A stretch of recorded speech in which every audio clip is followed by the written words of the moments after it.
ไปจุกเอาเลยเต้นี่จะมาส่งตะเพียวว่าเดี๋ยวพวกกินวะเนี่ยเจ้าไม่ใช่หรอเจ้าเอาอยู่วะป่ะ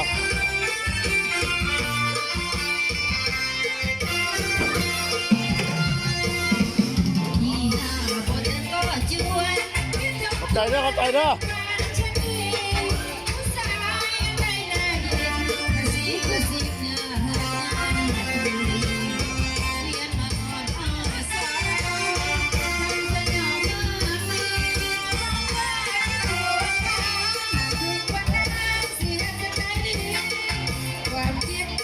ดงปังขนมขับประจับจีน สมมติน้องหนักห้องอีกนะเจ้าสมมติเป็นน้องหนักห้องอ่ะ